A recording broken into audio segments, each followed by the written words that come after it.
Unexpected field trip.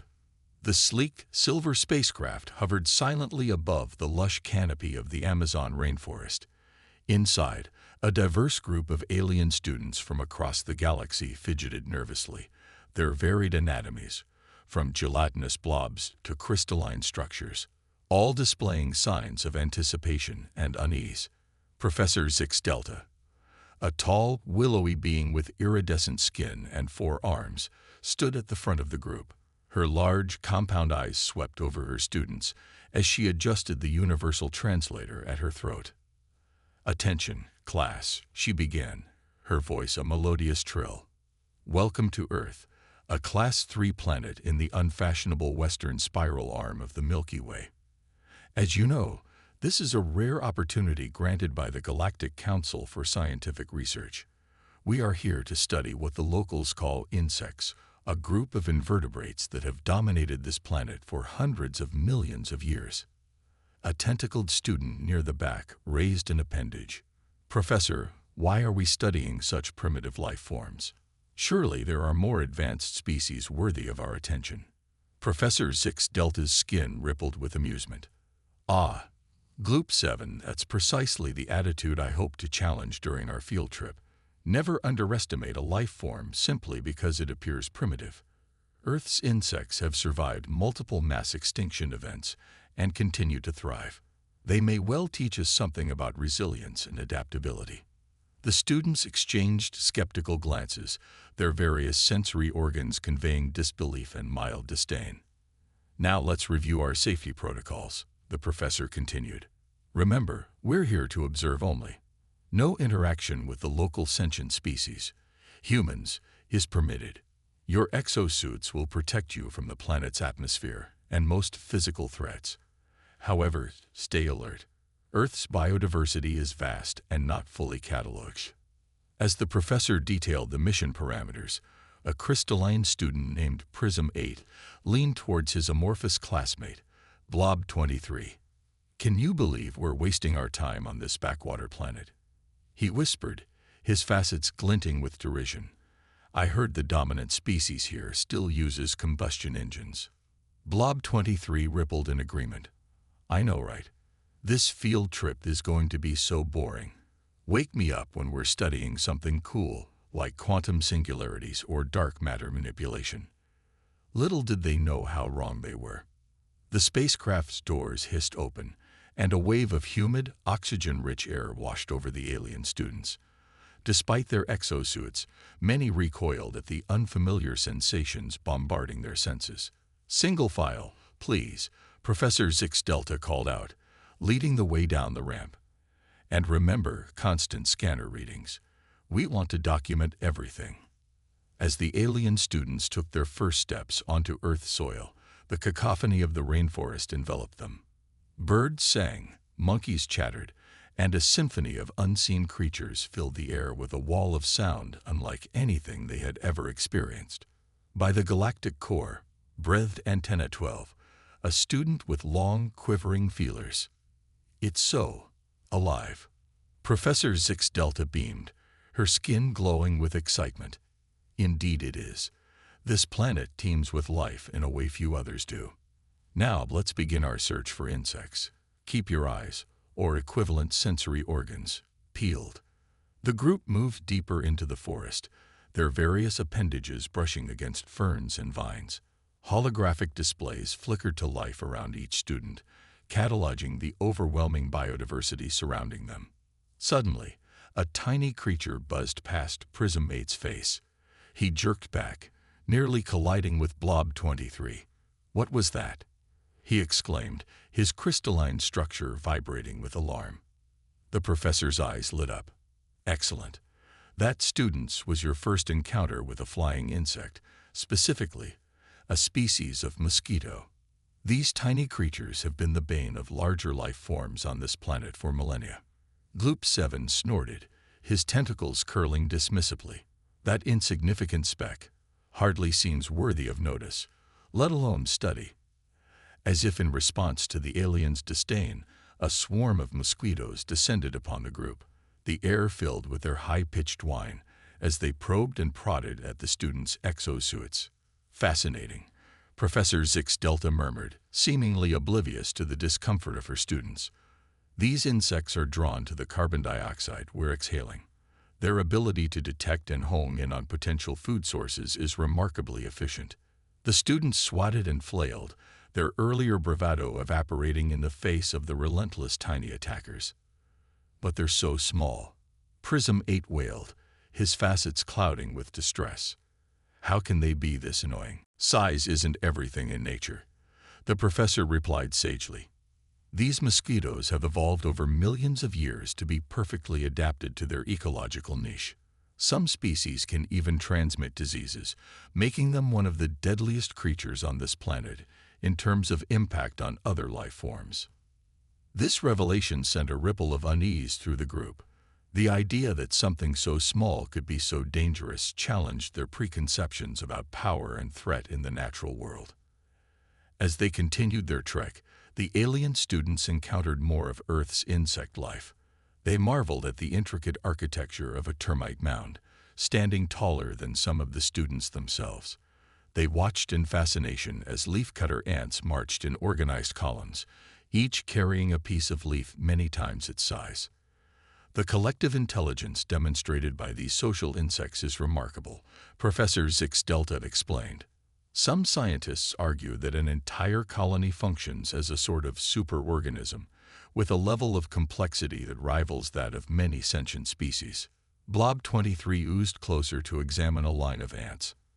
I hate to admit it, but this is actually pretty impressive, he said, his gelatinous form quivering with reluctant interest. Just then, a blood-curdling shriek pierced the air. The alien students whirled around to see Antenna 12 frantically brushing at her exosuit. "Get them off! Get them off!" she cried. Professor Zix Delta rushed over, her extra arms already activating various scanning devices. "Hold still," she instructed calmly. "Ah, I see. You've had an encounter with fire ants." Tiny red insects swarmed over a section of Antenna 12's suit, their mandibles working furiously to breach the protective layer. "Fire ants?" Gloop 7 asked, his earlier skepticism replaced by morbid curiosity. "Yes," the professor confirmed. "So named because of the intense burning sensation caused by their stings.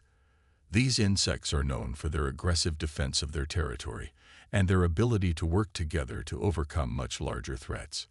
As if to demonstrate this point, the fire ants began to link their bodies together, forming living chains to bridge gaps in Antenna 12's suit. The alien students watched in horror and fascination as the tiny insects displayed problem-solving skills and cooperation that belied their size. "Remarkable," Professor Zix Delta murmured, even as she helped remove the ants from her distressed student. Their ability to form these living structures allows them to survive floods and cross obstacles. It's a testament to the power of collective action in nature. Once Antenna 12 was free of the fire ants, the group continued their expedition, but with a newfound respect for the tiny life forms they encountered. They observed iridescent butterflies with wings that put their most advanced holographic displays to shame, and watched dung beetles roll balls of excrement with a dedication that bordered on religious fervor. As the day wore on, the alien students found their initial disdain for Earth's insects transforming into a grudging admiration. The diversity, resilience, and sheer ingenuity displayed by these tiny creatures challenged everything they thought they knew about evolutionary success. "I think I'm beginning to understand why we're here," Prism 8 admitted as they watched a praying mantis ambush its prey with lightning-fast reflexes. These insects, they're not just surviving, they're thriving.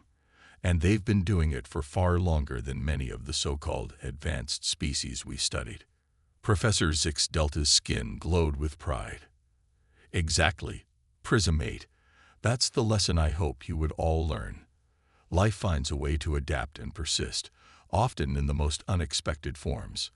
Earth's insects have faced countless challenges over hundreds of millions of years, yet here they are, still dominating their ecological niches." As the group prepared to return to their ship for the night, a distant rumble caught their attention. The ground beneath their feet began to vibrate, and a strange chittering sound filled the air. "Professor," Blob 23 quivered nervously. "What's happening?" Professor Zix Delta's eyes widened, a mix of excitement and apprehension crossing her features. "If I'm not mistaken," she said slowly, "we're about to witness something truly extraordinary. Students, prepare yourselves. It seems we've arrived just in time for a cicada emergence." The alien students exchanged confused glances, unaware that their true test, and the most shocking revelation about Earth's insects, was yet to come. As the rumbling grew louder and the forest floor began to shift, they braced themselves for an encounter that would challenge everything they thought they knew about life in the galaxy. Tiny terrors. The alien students huddled closer together as the forest floor began to undulate beneath their feet. Professor Zix Delta's eyes darted back and forth, her iridescent skin pulsing with a mix of scientific excitement and cautious concern. "What you're about to witness," she explained, her voice barely audible over the growing din, "is one of Earth's most remarkable natural phenomena, a periodical cicada emergence." Before any of the students could ask for clarification, the ground erupted. Millions upon millions of red-eyed winged insects burst forth from the soil, their egg-shaped bodies glistening in the dappled sunlight filtering through the canopy. "Great galaxies!" Prism 8 exclaimed, his crystalline structure vibrating with alarm. "Where did they all come from?" Professor Zix Delta's voice took on a tone of reverence. "These cicadas have been living underground for 17 years, feeding on tree roots and waiting for this precise moment. It's a survival strategy that's persisted for millions of years." The air filled with a deafening chorus as the male cicadas began to sing, their timbrels producing a sound so loud it drowned out all other noises in the forest. The alien students recoiled, their various sensory organs overwhelmed by the cacophony. "It's too much," Blob 23 wailed, his amorphous form rippling violently. "Make it stop." But there was no stopping the cicadas. Wave after wave emerged from the earth, climbing nearby trees and unfurling their wings. The forest, which had seemed so serene just moments ago, now teemed with frenzied insect activity. "Observe closely," Professor Zix Delta urged, her voice raised to be heard over the din. "This emergence serves multiple purposes. The sheer number of cicadas overwhelms potential predators, ensuring that enough survive to mate and lay eggs." Gloop 7, who had been so dismissive earlier, now watched in fascinated horror as cicadas landed on his tentacles. "But why stay underground for so long? Surely that's inefficient." The professor's skin rippled with approval at the question. "On the contrary, it's a brilliant evolutionary strategy. By emerging in such massive numbers after long intervals, cicadas minimize competition and predation. Most potential predators can't sustain populations large enough to take advantage of this feast, as it happens so rarely." As the students watched, the purpose of the emergence became clear. The air filled with the frantic movements of cicadas mating, their brief adult lives dedicated entirely to reproduction. "They'll be dead within weeks," Professor Zix Delta explained, "but their offspring will burrow into the ground, continuing the cycle." The alien students found themselves both repulsed and fascinated by the spectacle. The sheer biomass of insects surrounding them challenged their understanding of life's tenacity. "I've never seen anything like this," Antenna 12 whispered, her feelers quivering with a mix of fear and awe. "How can a planet support so much life?" Professor Zix Delta beamed, her skin glowing with pride. "That, dear students, is the beauty of Earth. Its biodiversity is unparalleled in our explored galaxy. These cicadas are just one small part of an intricate web of life that has evolved here over billions of years." As the initial shock of the cicada emergence wore off, the professor guided her students deeper into the forest, eager to show them more of Earth's insect wonders. They hadn't gone far when a flash of brilliant blue caught their attention. "Ah, excellent," Professor Zix Delta exclaimed. "Look there, on that leaf. It's a morpho butterfly." The students gazed in wonder at the large butterfly. its wings a shimmering iridescent blue that seemed to change color as it moved. The color isn't pigment-based, the professor explained. It's structural. Microscopic scales on the wings reflect light in a way that produces this vivid blue. Prism 8 leaned in closer, his own crystalline structure refracting light in complex patterns. It's beautiful, he admitted reluctantly. I wouldn't have expected to find such sophistication in a primitive life form. Professor Zix Delta chuckled. I think you'll find, Prism 8, that primitive is a rather subjective term. These insects have been honing their survival strategies for hundreds of millions of years. In many ways, they're far more advanced than we give them credit for. As if to underscore her point, a praying mantis suddenly lunged from a nearby branch, snatching the morpho butterfly in its spiked forelegs. The students gasped collectively, startled by the speed and precision of the attack. Remarkable, isn't it? The professor mused. The mantis strike is one of the fastest movements in the animal kingdom. Their reaction time and visual processing capabilities would put many of our most advanced AI systems to shame. Gloop 7 stretched a tentacle towards the mantis, curiosity overcoming his earlier disdain. It looks almost mechanical. Are you sure it's not artificially engineered? Quite sure, Professor Zix Delta replied. This is the result of natural selection at work. The mantis's body is perfectly adapted for its predatory lifestyle. Those forelegs can strike in just 50 to 80 milliseconds, faster than a blink of a human eye. As the students watched, the mantis began to methodically devour its prey, its mandibles making quick work of the butterfly's delicate body. It was a stark reminder of the constant struggle for survival that defined life on Earth. Professor, Blob 23 quivered. You mentioned earlier that some insects could be dangerous. Surely you didn't mean to us. We're so much larger, and we have our protective suits. A series of high-pitched screams cut off the professor's response. The group whirled around to see Antenna 12 frantically swatting at a swarm of tiny winged insects that had engulfed her head. Don't panic, Professor Zix Delta called out, rushing to her student's aid. They're only honeybees. They won't harm you if you remain calm. But Antenna 12 was beyond reason, her feelers whipping about in distress.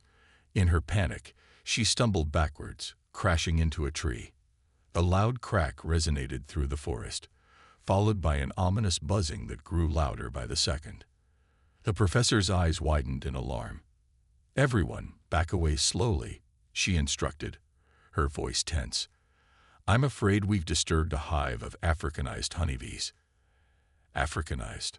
Prism 8 asked, his crystalline body vibrating with nervous energy. What does that mean? It means, Professor Zix Delta replied grimly, that we're about to get a very practical lesson in why Earth's insects are not to be underestimated. No sooner had the words left her mouth than a dark cloud of bees erupted from the damaged hive. The air filled with their angry buzzing as thousands upon thousands of the insects descended upon the alien group. Run, the professor shouted, all academic calm abandoned in the face of the very real danger. The alien students didn't need to be told twice. They fled through the forest, their various forms of locomotion pushed to the limit as they tried to escape the pursuing swarm. Blob 23 oozed at top speed, his gelatinous body stretching and contracting rapidly. Prism 8 rolled and bounced, his facets reflecting the chaos around him. Gloop 7's tentacles worked overtime, propelling him forward in a frantic scramble. But the bees were relentless. They pursued the fleeing aliens with single-minded determination, their stingers poised to defend their colony at all costs. Professor, Antenna 12 cried out, her voice tinged with panic. Our suits, will they protect us? Professor Zix Delta, who was using all 4 of her arms to swat away the attacking insects, shook her head. The suits are designed to protect against the atmosphere, not physical penetration. The bees' stingers may be able to breach them. As if to confirm her fears, several students suddenly cried out in pain. The bees had indeed managed to find weak points in their protective gear, delivering painful stings that injected venom into their alien physiologies. "This way," the professor called out, gesturing towards a nearby river. "Into the water. Most of the bees won't follow." The group made a desperate dash for the water's edge, plunging into the cool current with little regard for any other dangers that might lurk beneath the surface. As they submerged themselves, the angry buzzing of the bees faded, replaced by the muffled sounds of the flowing river. For several long moments, the alien students remained underwater, their various respiratory systems adapting to the new environment. When they finally surfaced, gasping and sputtering, they found that the professor had been right. The majority of the bees had given up the chase. Is everyone all right?" Professor Zix Delta asked, her iridescent skin now dulled with mud and scratches. A chorus of groans and weak affirmatives answered her. The students were battered, stung, and thoroughly shaken, but alive. As they dragged themselves onto the riverbank, Loop 7 spoke up, his tentacles drooping with exhaustion. "Professor," he said, his earlier skepticism completely evaporated, "I believe I owe you an apology. I had no idea Earth's insects could be so formidable." Professor Zix Delta managed a weak smile. "Apology accepted, Loop 7. This is precisely why we can never underestimate any life form, no matter how small or seemingly insignificant." Prism 8, his crystalline structure now marred with cracks and chips, nodded in agreement. Those bees, their coordination, their ferocity, it was unlike anything I've ever encountered. How can such tiny creatures possess such power? "Strength in numbers," the professor explained, wringing water from her many-limbed form. "Bees, like many of Earth's social insects, operate as a superorganism. The colony functions as a single entity, with each individual playing a specific role. When threatened, they respond with a collective force that can overwhelm much larger adversaries." Blob 23, who was still quivering from the ordeal, spoke up.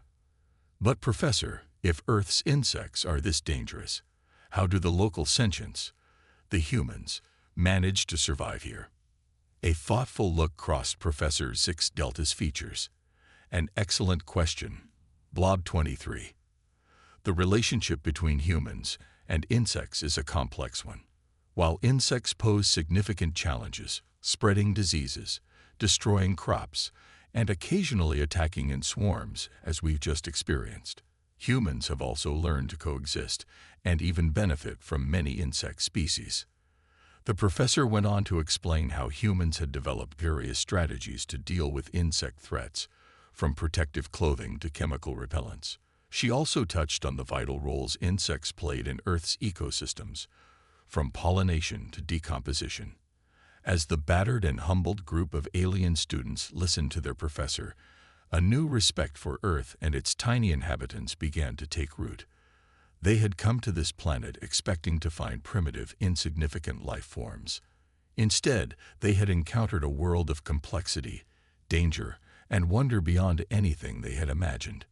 "I think," Antenna 12 said slowly, her feelers still twitching from the recent attack, "that we've only scratched the surface of what Earth's insects have to teach us."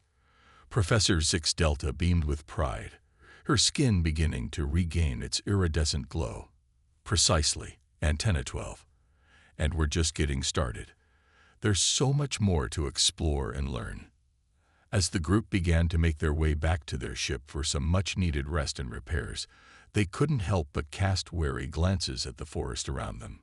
The Earth, they were quickly learning, was full of surprises, and its insects, far from being insignificant, were some of the most remarkable life forms they had ever encountered.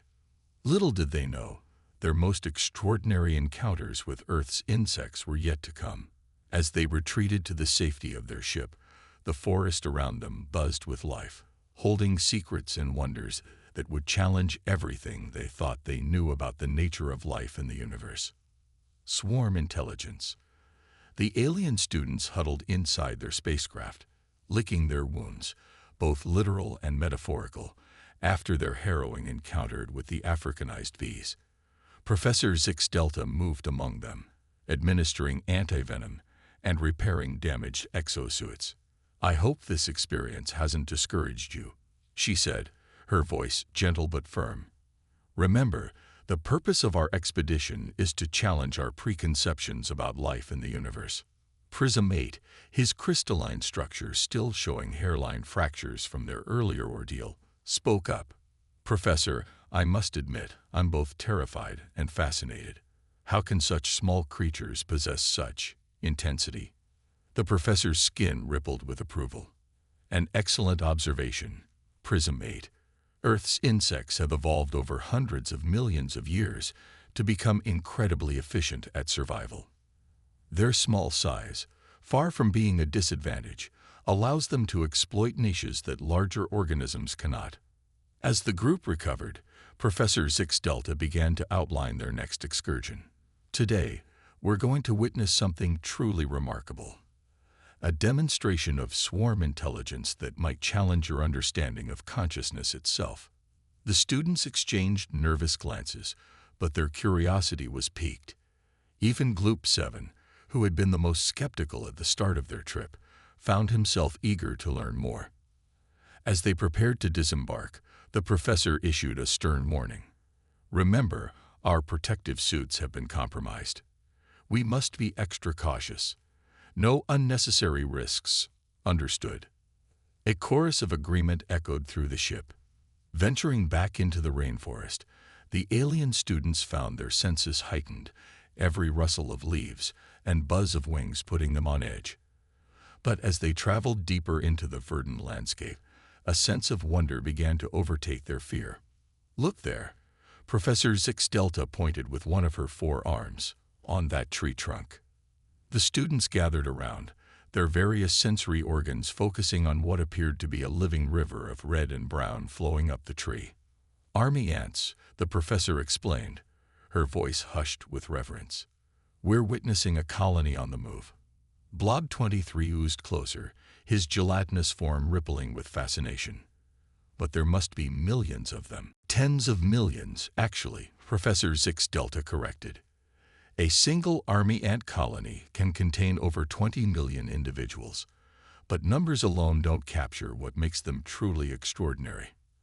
As if on cue, the river of ants began to split, with streams of insects branching off in different directions. Some began constructing bridges with their own bodies, allowing others to cross gaps between branches. Others formed living chains, creating shortcuts across empty space. "Are they building?" Antenna 12 asked, her feelers quivering with a mix of fear and awe. The professor nodded enthusiastically. "Indeed they are. Army ants don't construct permanent nests. Instead, they create temporary structures called bivouacs using their own bodies. They're constantly on the move, a nomadic superorganism that reshapes itself to overcome any obstacle." The alien students watched in fascination as the ants coordinated their movements with an efficiency that seemed almost mechanical. There was no apparent leader, no central command, yet the colony moved with singular purpose. "But how do they know what to do?" Prism 8 asked, his facets reflecting the mesmerizing movement of the ants. "There's no way each individual ant understands the overall plan." Professor Zix Delta's skin glowed with excitement. "That's the beauty of swarm intelligence, Prism 8.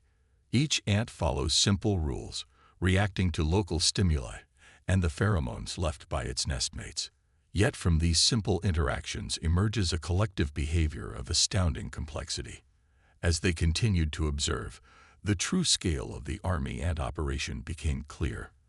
The colony swept through the forest like a living flood, overwhelming everything in its path. Insects, arachnids, and even small vertebrates flood before the advancing tide of ants. "Great galaxies," Gloop 7 exclaimed, his tentacles curling in shock. "They're hunting." "In a manner of speaking, yes," the professor confirmed. "Army ants are nomadic predators. They consume everything in their path, breaking down larger prey with their powerful mandibles and the sheer force of their numbers." The alien students watched in a mix of horror and fascination as the ants swarmed over a large spider, quickly overwhelming it despite its frantic struggles. Within minutes, the spider was dismembered and carried away by hundreds of worker ants. "It's both terrifying and beautiful," Antenna 12 mused, her initial fear giving way to wonder. They function as a single organism, yet each ant is an individual. How do we even begin to understand such a life form? Professor Zix Delta beamed with pride at her students' insight. That's precisely the question that has fascinated Earth scientists for centuries. The line between individual and colony and social insects is blurry, challenging our very conception of what constitutes an organism. As they followed the progress of the army ant colony, the alien students found themselves drawing parallels to their own civilizations. The coordination, the division of labor, the collective problem-solving. It all seemed eerily familiar, yet fundamentally alien at the same time. "Professor," Blob 23 ventured, his amorphous form undulating thoughtfully, "could it be that these insects have developed a form of civilization? One that's just different from what we're used to?" The professor's skin rippled with approval. "An astute observation, Blob 23. Many Earth scientists have drawn similar comparisons. The social structures of insects like ants and bees have been studied as models of efficient organization and collective decision-making. As they continued their observation, the army ant colony encountered a small stream. Without hesitation, the ants began to form a living bridge, their bodies interlocking to create a pathway across the water. "Incredible," Prism 8 whispered, his crystalline structure vibrating with excitement. "They're sacrificing individuals for the good of the colony. It's like cells in a larger organism," Professor Zix Delta finished for him. "Yes, this is why some scientists argue that an entire ant colony should be considered a single superorganism. The individual ants are analogous to cells, each playing a specific role in the larger entity." The alien students fell into a contemplative silence, watching as the army ant colony continued its relentless march through the forest. The efficiency and purpose with which the tiny insects moved was humbling, challenging their preconceptions about intelligence and consciousness. Suddenly, a loud crack echoed through the forest, followed by the ominous creaking of wood under stress. The alien group looked up just in time to see a massive tree branch, weakened by the weight of thousands of ants, break free and plummet towards them. "Look out!" Professor Zix Delta cried, her forearms gesticulating wildly. The students scattered, their various forms of locomotion propelling them in different directions. Prism 8 rolled to safety, his facets flashing in the dappled sunlight. Blob 23 flattened himself against the forest floor, the branch passing mere centimeters above his gelatinous form. Gloop 7's tentacles worked overtime, pulling him out of harm's way at the last second. But Antenna 12 wasn't fast enough. The branch caught her exosuit, pinning her to the ground. As she struggled to free herself, a horrifying realization dawned on the group. The branch was covered in army ants, and they were now swarming towards the trapped student. "Help!" Antenna 12 cried, her feelers thrashing in panic. "They're everywhere." Professor Zix Delta rushed forward, her mind racing to find a solution. "Stay calm," she instructed, even as she began to lift the branch. "Everyone, help me move this. We need to get her out before the ants breach her suit." The other students sprang into action. Prism 8 wedged himself under the branch, using his crystalline strength to lift. Blob 23 oozed into the cracks, expanding to create space. Gloop 7's tentacles wrapped around the wood, pulling with all his might. But the ants were faster. As the branch shifted, they poured onto Antenna 12's exosuit, their mandibles probing for weaknesses. Small breaches began to appear, and Antenna 12's cries of panic turned to pain as the first ants made it through. "No," Professor Zix Delta shouted, her usually calm demeanor cracking under the stress. "We need to think like the ants. Coordinate, adapt, overcome." Inspired by their observations of the army ants, the alien students began to work in perfect synchronization. Prism 8 refracted light to confuse the ants' photoreceptors. Blob 23 secreted a slippery substance, making it difficult for the ants to maintain their grip. Gloop 7 used his tentacles to create a barrier, redirecting the flow of ants away from Antenna 12. With a final, coordinated effort, they lifted the branch and pulled their classmate to safety. Professor Zix Delta quickly activated a sonic repellent, driving the remaining ants away from the group. As they retreated to a safe distance, the adrenaline, or its alien equivalent, began to wear off, leaving the group shaken but triumphant. "Is everyone all right?" Professor Zix Delta asked, her skin flickering with concern as she checked each student for injuries. Antenna 12, despite some painful bites, nodded weakly. I think so. Thank you, all of you. I don't know what would have happened if." "Don't think about that," Blob 23 interjected, his gelatinous form rippling soothingly. "We succeeded, together." Prism 8's facets glowed with realization. "Just like the ants," he mused. "We each played our part, and together we overcame an obstacle that would have been insurmountable for any one of us alone." Professor Zix Delta's skin brightened with pride. "Exactly, Prism 8. You've all just experienced firsthand the power of collective action, the very principle that makes Earth's social insects so formidable." Gloop 7, who had been quiet since their narrow escape, finally spoke up. "Professor, I owe you an apology. When we first arrived, I thought this trip was a waste of time. But now I understand why we're here. These insects, as small and primitive as they may seem, have so much to teach us." The professor's skin rippled with warmth. "Apology accepted, Gloop 7. And you're absolutely right. The lessons we can learn from Earth's insects go far beyond biology. They touch on fundamental questions of consciousness, society, and even what it means to be alive." As the group made their way back to their ship, each lost in thought, they found their perception of Earth, and of life itself, profoundly changed. The forest around them, which had once seemed alien and hostile, now buzzed with newfound wonder and possibility. But their journey was far from over. As they prepared for their next excursion, none of them could have predicted the extraordinary encounters that still awaited them, encounters that would challenge not only their understanding of Earth's insects, but of their own place in the vast tapestry of galactic life. Human ingenuity. As the alien students filed back into their ship, a palpable sense of excitement and trepidation filled the air. Their encounters with Earth's insects had been both terrifying and awe-inspiring, challenging everything they thought they knew about life in the universe. Professor Zix Delta gathered her students in the ship's central chamber, her iridescent skin pulsing with a mix of pride and concern. "You've all shown remarkable adaptability and courage," she began, her forearms gesticulating expressively. "But our next excursion will be our most challenging yet. We're going to study the intricate relationship between Earth's dominant sentient species, humans, and the insects we've been observing." A ripple of nervous energy passed through the group. Gloop 7's tentacles curled anxiously. "But Professor, I thought direct contact with humans was forbidden by the Galactic Council." The professor's skin flickered with amusement. "Correct, Gloop 7. We won't be making direct contact.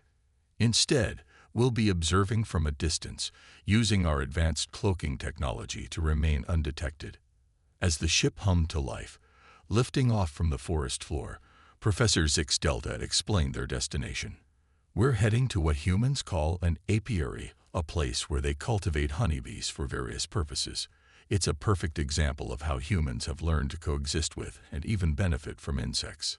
The alien students watched in fascination as the lush green of the rainforest gave way to orderly rows of white boxes spread across a vast field.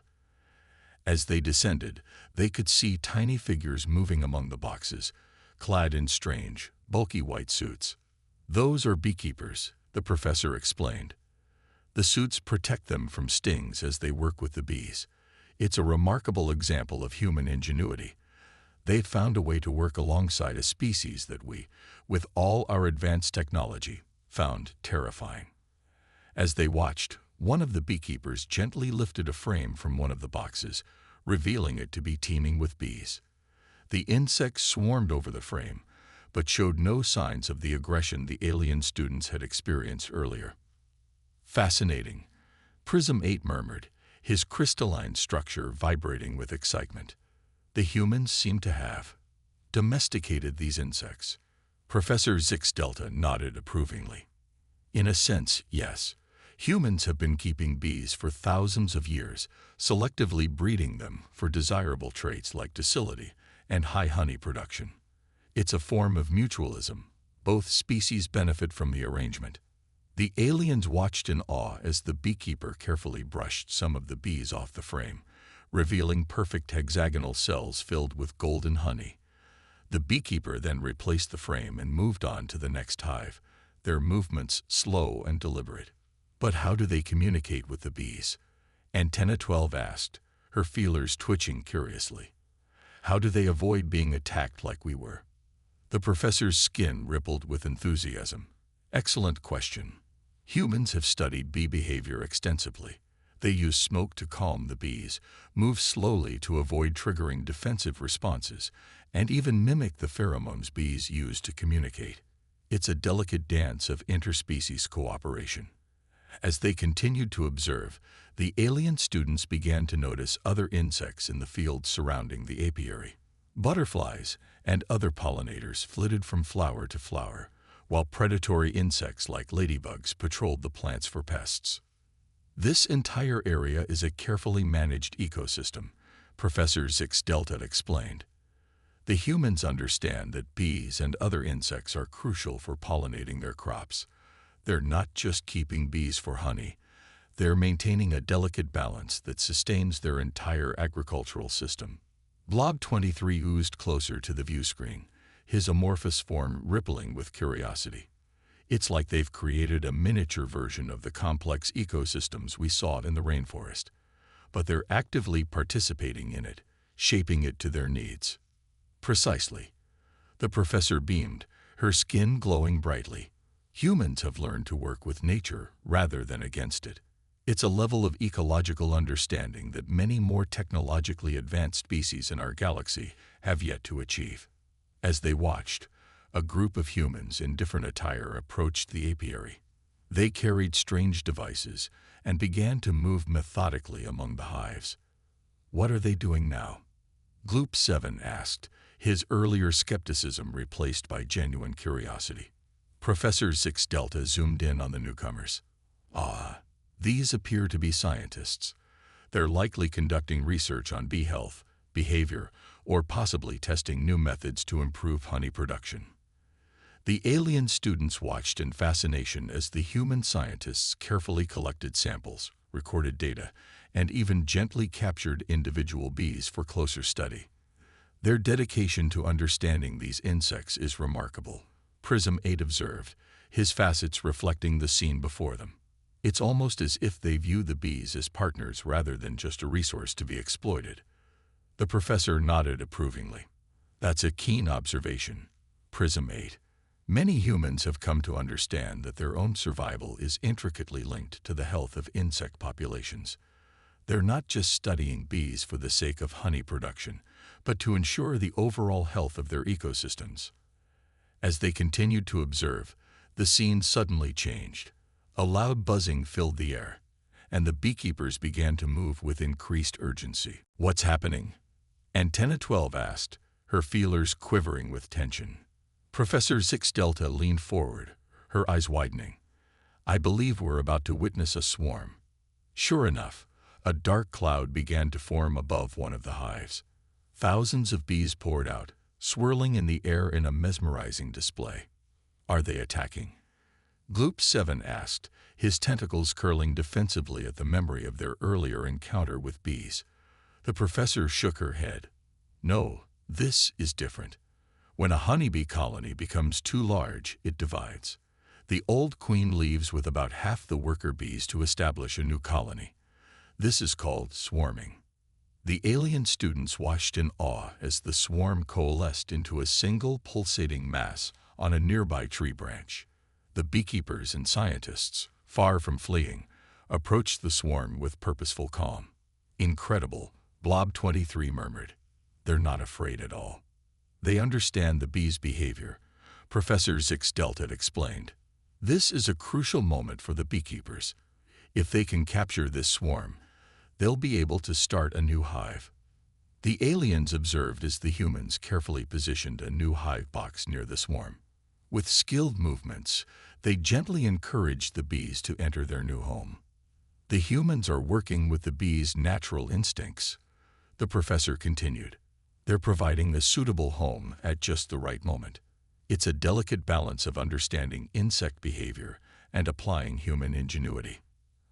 As the last of the bees entered the new hive, the beekeepers secured it and prepared to move it to a new location in the apiary.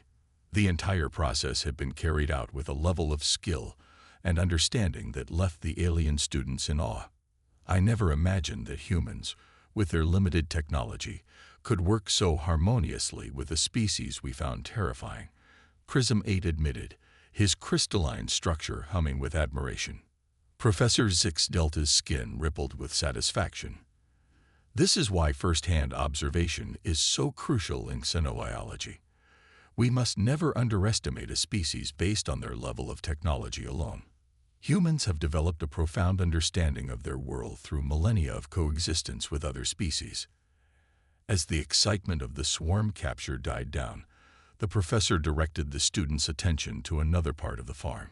Here, they saw humans working in fields of crops, carefully inspecting plants and applying substances to them. "What are they doing there?" Antenna 12 asked, her curiosity piqued. "They're engaged in pest management," Professor Zix Delta explained. "Harmful insects can devastate crops, but indiscriminate use of pesticides can harm beneficial insects like bees. Humans have developed integrated pest management techniques that minimize harm to beneficial insects while controlling pests." The aliens watched as the farmers released ladybugs and other predatory insects into their fields, used pheromone traps to disrupt pest mating cycles, and applied targeted, eco-friendly pesticides only where absolutely necessary.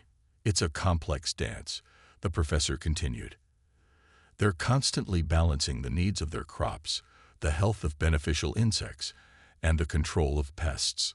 It requires a deep understanding of ecology that goes far beyond simple technology." As the day wore on, the alien students continued to observe the intricate relationships between humans and insects playing out across the farm. They saw humans using insects for pollination, pest control, and even soil health management. Each interaction revealed a level of ecological understanding that challenged the aliens' preconceptions about humanity. Professor Gloop 7 said thoughtfully, his tentacles waving in contemplation, "I think I understand now why you brought us here. It's not just about the insects, is it? It's about understanding life and all its complexity." Professor Zix Delta beamed, her skin glowing with pride. "Exactly, Gloop 7. The relationship between humans and insects is a microcosm of the interconnectedness of all life. By studying it, we gain insights not just into Earth's ecology, but into the fundamental principles that govern life throughout the universe."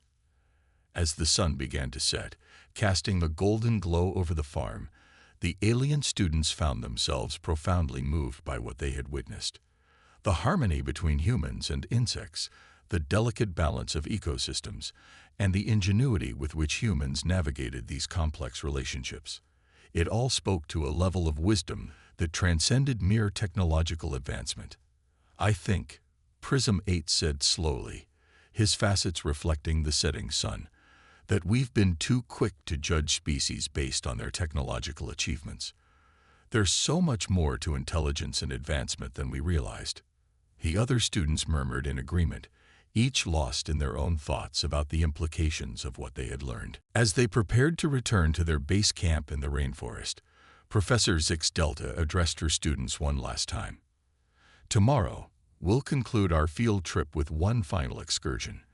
We've seen the beauty and complexity of Earth's insects and the wisdom with which humans interact with them. But there's one more lesson this planet has to teach us, one that will challenge everything we thought we knew about our place in the universe. The students exchanged curious glances, wondering what final revelation Earth had in store for them. As their ship lifted off, leaving the farm behind, they couldn't help but feel that they were on the cusp of a discovery that would change their understanding of life itself. Little did they know, their most profound and shocking encounter was yet to come, an experience that would force them to question not just their understanding of Earth, but of their own existence in the vast tapestry of cosmic life. New perspective. The alien students gathered in the ship's observation deck, a palpable sense of anticipation filling the air. Their time on Earth had been a roller coaster of emotions and revelations, each day bringing new wonders and challenges to their understanding of life in the universe. Professor Zix Delta stood before them, her iridescent skin pulsing with barely contained excitement. "Students," she began, her voice resonating with gravity, "today marks the culmination of our field trip. What you're about to witness will challenge not just your understanding of Earth's insects, but of life itself." The students exchanged nervous glances. After everything they'd seen, from the terrifying swarms of Africanized bees to the awe-inspiring coordination of army ants, from the intricate ecology of the rainforest to the harmonious relationship between humans and honeybees, what could possibly be left to shock them? As the ship descended towards their final destination, Prism 8 spoke up, his crystalline structure vibrating with curiosity. "Professor, where exactly are we going?" "To a place humans call a research facility," Professor Zix Delta replied, her eyes twinkling. "It's where they conduct their most advanced studies on insect behavior and intelligence." The ship touched down in a clearing near a complex of sleek, modern buildings. Unlike the farm they had visited earlier, this place hummed with high-tech energy. Solar panels glinted on rooftops, and strange antennae reached towards the sky. As the alien students disembarked, carefully activating their cloaking devices, Professor Zix Delta led them towards the main building. "Remember," she cautioned, "absolute silence. We're here to observe only." They phased through the walls of the facility, their advanced technology allowing them to move unseen and unheard among the human scientists bustling about inside. The interior was a maze of laboratories, each more fascinating than the last. In one room, they saw humans studying the intricate dance patterns of honeybees, decoding the complex language the insects use to communicate the location of food sources. "Remarkable," Blob 23 oozed in amazement. "They're not just observing the bees, they're learning to speak their language." In another lab, they watched as scientists manipulated the genes of mosquitoes, seeking ways to combat deadly diseases without disrupting crucial ecosystems. "The ethical implications alone are staggering," Gloop 7 murmured, his tentacles waving thoughtfully. "They're reshaping life itself, but with such care and consideration." As they moved deeper into the facility, Professor Zix Delta guided them to a heavily secured area. "This," she said, her voice barely above a whisper, "is where they conduct their most groundbreaking research." The room they entered was unlike anything they had seen before. At its center stood a large crystalline structure that pulsed with an otherworldly light. Surrounding it were banks of computers and strange, organic-looking interfaces. "What is this place?"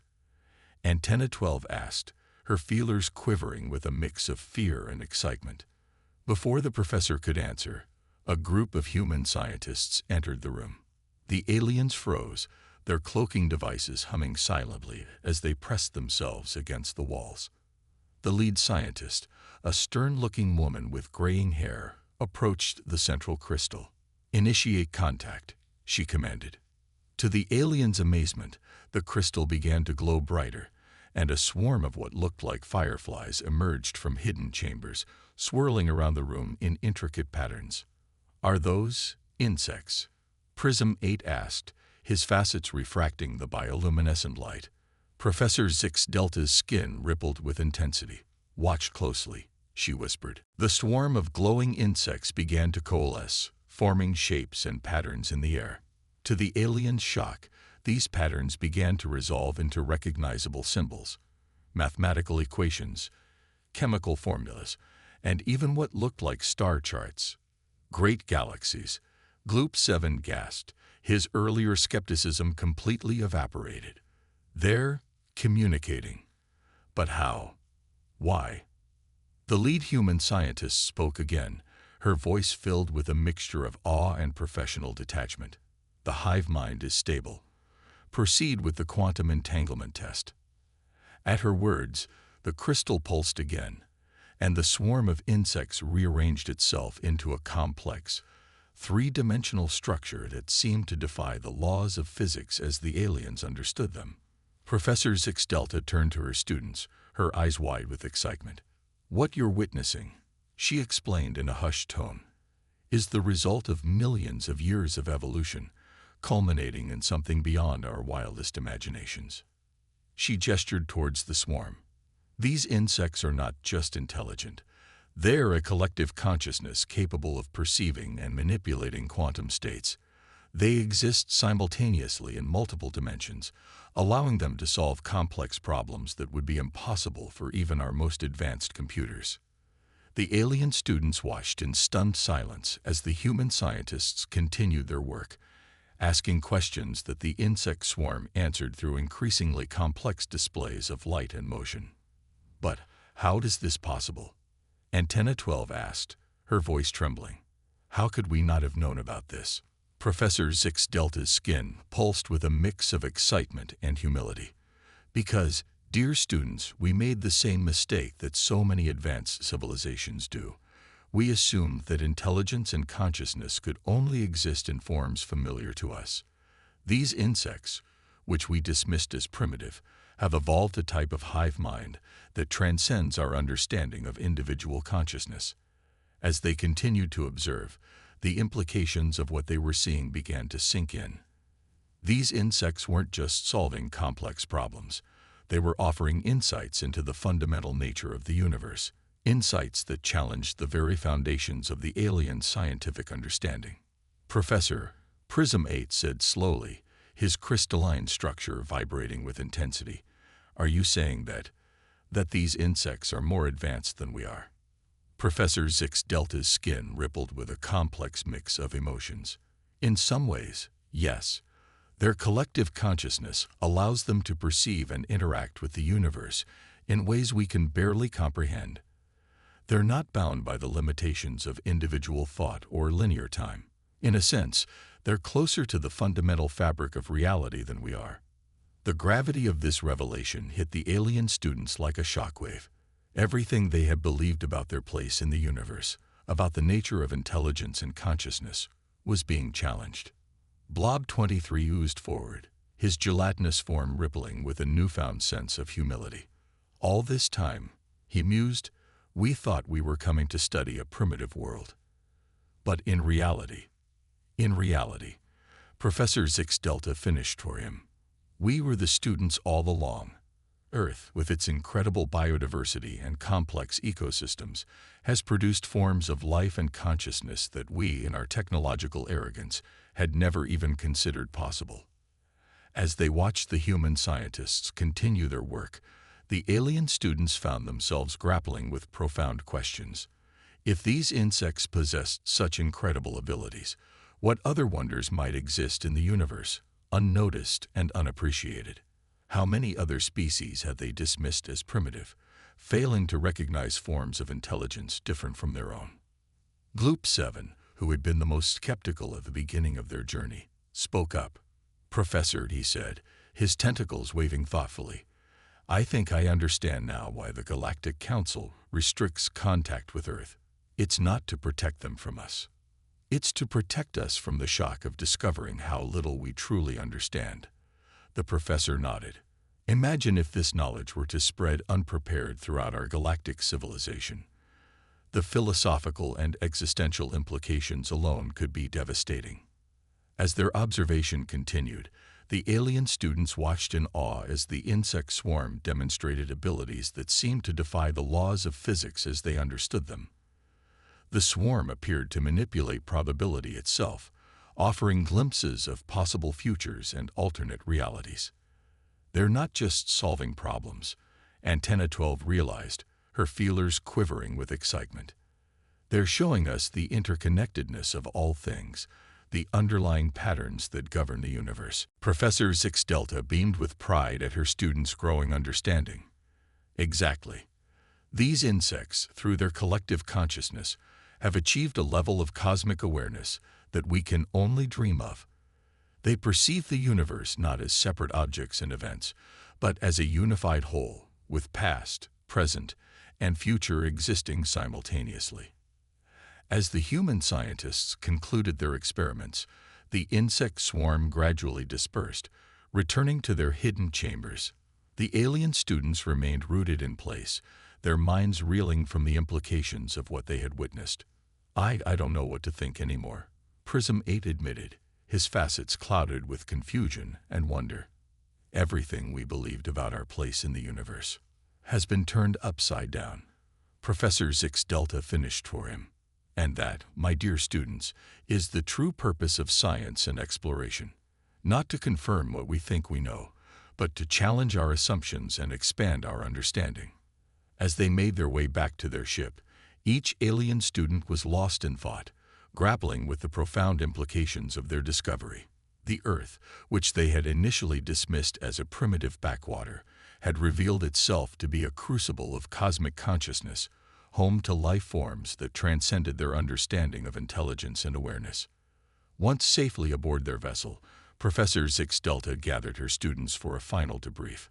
Her skin pulsed with a mix of pride, excitement, and humility. "My dear students," she began, her voice filled with emotion, "when we embarked on this field trip, I hoped to challenge your preconceptions about life in the universe. I never imagined how profoundly our own understanding would be transformed." The students nodded in agreement, each still processing the incredible revelations of their journey. "We came here believing ourselves to be advanced, enlightened beings," the professor continued. "We thought we were stooping down to study a primitive world. Instead, we found ourselves humbled by the incredible complexity and wonder of Earth's life forms." She gestured towards the view screen, where the blue-green orb of Earth hung serenely in space. "This planet, with its vast biodiversity, its intricate ecosystems, and its unimaginable forms of consciousness, has taught us a lesson we must never forget. True intelligence and advancement are not measured by technological achievements alone, but by the ability to exist in harmony with the fundamental rhythms of the universe." As the ship prepared for departure, each student reflected on how profoundly their perspective had changed.